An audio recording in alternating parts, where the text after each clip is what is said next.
School After Hours podcast, where we talk about all things related to out of school time programming and education. I am your host, Jay Lee, and if you're listening to this episode, chances are you're getting ready for a brand new school year. Maybe you're excited, maybe you're overwhelmed, or maybe a little bit of both things are happening for you right now. The back to school season is one of the busiest times for youth program managers. Everyone is focused on getting students enrolled, staff hired, organized supplies, communicating with families and community partners, and making sure everything is ready for day one. But there's something I've learned over the years. The success of a school year is often determined by what happens during your first 30 days. Those first few weeks establish your routines, your culture, your expectations, and your relationships. If those pieces aren't intentional, you will spend the rest of the year trying to fix problems that could have been prevented. So today, we're talking about how to make those first 30 days the strongest yet. Let's go ahead and get into it. Many program managers spend weeks planning opening day. Very few spend time planning what happens after opening day. The first month is where students decide, do I feel safe here? Do I belong? Are the adults trustworthy? Is their program fun? And do I want to keep coming? Staff are also asking similar questions like, do I know what's expected? Do I feel supported? Can I handle this job? Is leadership organized? And families, believe it or not, are doing the same thing. Families are also evaluating your program too. They're watching communications, they're paying attention to consistency, they're deciding whether they made the right choice. That's why the first 30 days aren't just about getting through. They're about building confidence with every group you serve. When you intentionally design those weeks, everything else becomes easy. So I'm going to share with you 5 areas every program manager should focus on in the first 30 days. Let's start with relationship building and rule setting.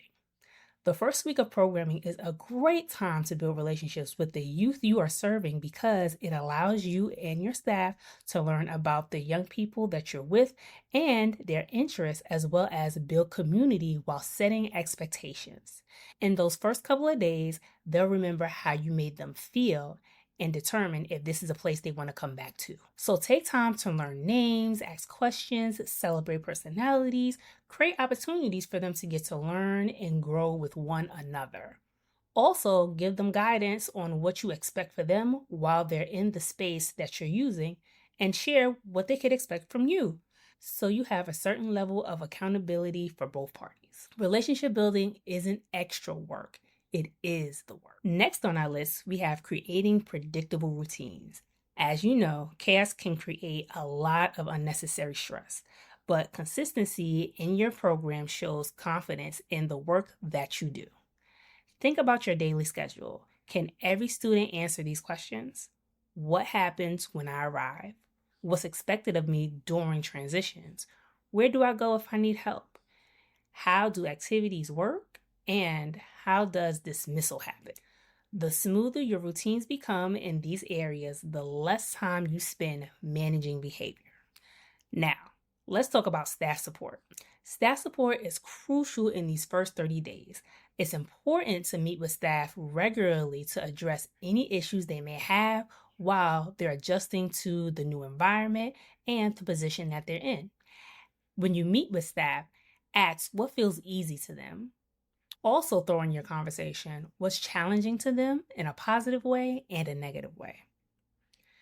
As they're giving you the positive and the negatives, make sure that you're providing quick feedback so they know what to do next and they're not left in limbo. And recognize the small wins. Sometimes it feels like there's a mountain of things going on, but if you help them recognize their small wins, it gives them the courage to keep on going.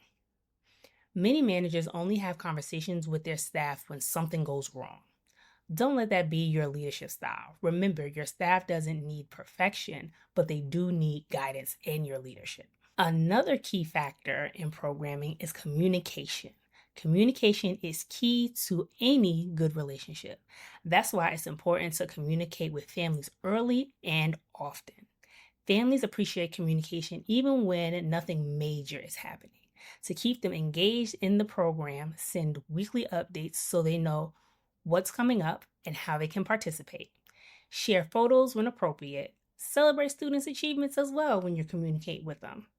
Let families know what students are up to and what they're learning so they feel part of the program culture. When families feel informed, trust grows, and trust makes difficult conversations much easier later on. Last but not least, as leaders, make sure that you are evaluating as you go. One mistake I see over and over are managers waiting until October or November before asking what's working and what's not. Instead, evaluate weekly. Ask yourself, are routines working? Are students engaged? Are staff confident? Are families responding? And what needs adjusting now? Small improvements every week prevent major problems later. If today's episode made you realize that your first month deserves more planning than you've been giving it, I want to personally invite you to join me for my upcoming workshop, The First 30 Days Blueprint. This isn't another workshop full of theories. It's designed specifically for youth program managers who want to start the school year organized, confident, and prepared.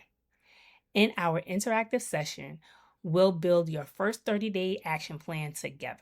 We'll cover identifying weekly priorities, program systems that reduce stress, staff management strategies, student engagement ideas, family engagement plans, partnership planning, and common challenges you may come across and how to avoid them.